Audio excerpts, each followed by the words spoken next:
Welcome, welcome, welcome mga palanggingging sa pagluluto na naman natin ngayong araw na ito. Enjoy! Lagay natin ang ating chicken. Chicken meat na walang fat.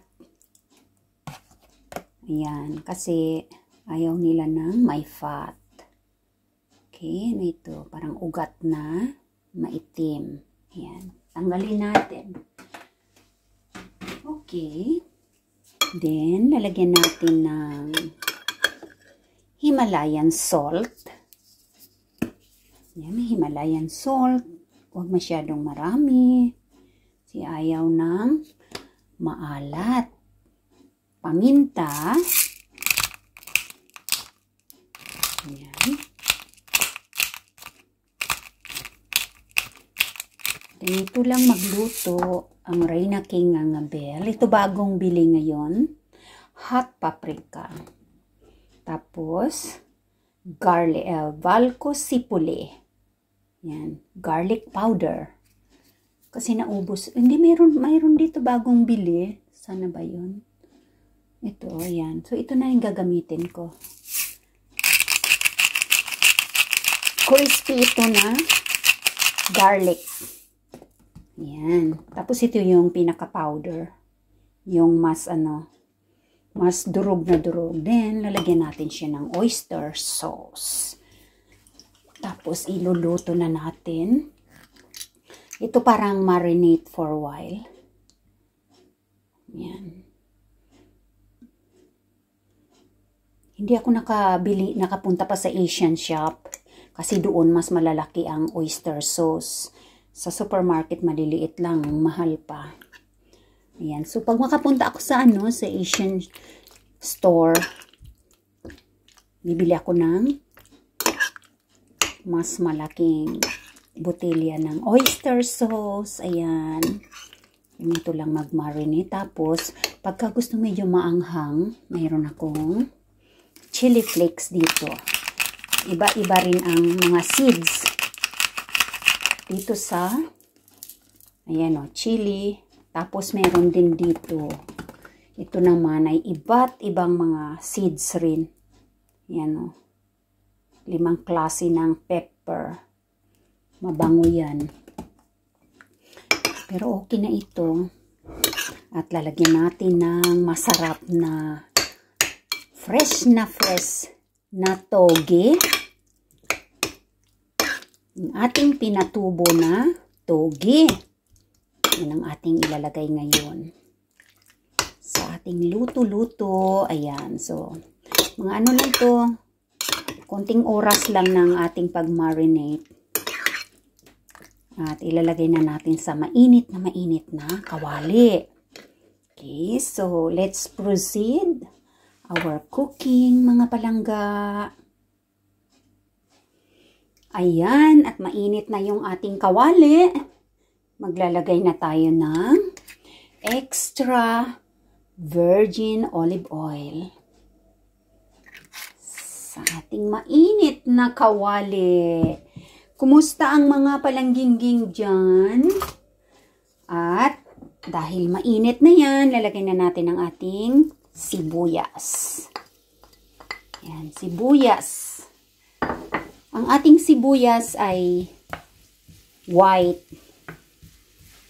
Mura lang ang sibuyas dito, mga palangga. Ayan. Parang pinakagulay na kasi ito. Hindi naman siya masyadong maanghang. At matamis-tamis yan siya. Ayan. Tapos, lalagyan na natin yan ng, unahin ko yung aking ingredients na medyo matigas. So, lahat ngayon ay pahaba. Pahaba-haba ang ating hiwa-hiwa. Dahil ang ating togi ay mahahaba din. So, ayan. At bago ko ilagay ang chicken, ilagay ko na ang ating pahaba-haba na carrots. Ayan. Para hindi masyadong labsak ang ating carrots, kailangan crispy pa rin siya. Ilagay na natin ang ating chicken. na marinate natin sa oyster sauce at sa ating mga spices. Ayan. Ayan ating chicken. Para sabay-sabay na yan sila. Kasi ang chicken hindi rin pwedeng i-overcook. Kasi pag na-overcook naman ang chicken, rubberize na siya. Ganon din yung beef. Magra-rubberize din. So parang pag na-overcook na, hindi na masarap. Kaya kailangan ay tamang-tama lang talaga yung pagkakaluto. So ayan yun siya, tatakpan natin. Pabayaan natin siyang maluto dyan at kumulo habang piniprepare natin ang ibang mga ingredients pa. Okay, kumustahin na natin ang ating chicken. Wow, ayan, ang bango. Ang bango na siya, mga palangging. Ano niluluto ninyo dyan ngayon? Shout out sa aking mga members, sa aking mga super chatters at mga subscribers. Kumusta kayong lahat? Ayan siya. At ilalagay na natin ang ating yellow na paprika. Ayan. Para hindi masyadong overcook ang ating niluluto, ay bantayan natin ng mabuti. At ang ating spring onion, mahahaba lahat yan ang ating paghiwa-hiwa. Dahil mahahaba ang ating togi. Yan, para green, orange, yellow.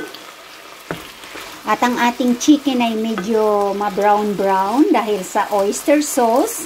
At syempre lalagyan natin yan ng konting toyo. Toyo para mas may lasa pa siya. Kasi ang oyster sauce medyo matamis-tamis. Lagyan natin ng toyo. Ayan. Yung pinaka flavor niya pa rin yan. Additional. Ang ating dato puti na toyo. Ayan, wow. So, malapit-lapit na itong maluto. Ang chicken actually 15 minutes. Lalo na ganito kaliliit na karne. Ano na yan eh. Kasi hindi naman sila kumakain ng may bone. Kaya palaging walang bone. So, maliliit lang ang hiwa ng chicken ito. Kaya madaling maluto. Ayan. At maglalagay na tayo ng togi. Lalagyan na natin siya ng togi, mga palangga. Ayan ang ating togi na sariling tubo natin. Ayan. At mahahaba. Kailangan hindi rin natin yan i-overcook ang ating togi. Sarapper. Ayan. Hatiin ko. Mayroon akong paglalagyan ng iba yan. Gagawa ako ng ng ramen. Yan, ramen. Tapos may togi siya. Ayan, sarap na mga palangging-ging. Yan, at hindi na natin i-overcook. Para kung gustong crispy-crispy lang ang ating mga gulay, ay kailangan wag i-overcook. Yan. Para kumbaga, simple lang pero rock. O, diba? Ayan, luto na yan siya. Malapit na tayong kumain. At may kanin na rin. Jasmine rice ay luto na rin. Okay, so done na yung ating pagluluto. Dahil ayaw nating ma-overcook ang ating mga gulay. Okay, so kakain na tayo maya-maya lang. Mga palangging-ging, i-off na natin yung apoy ng ating niluluto. Ayan. Para mas may kulay green pa dyan, maglalagay tayo ng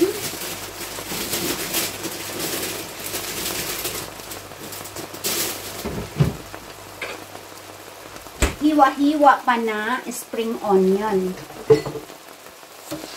Para sa ating pinaka-topping na niya. Ayan.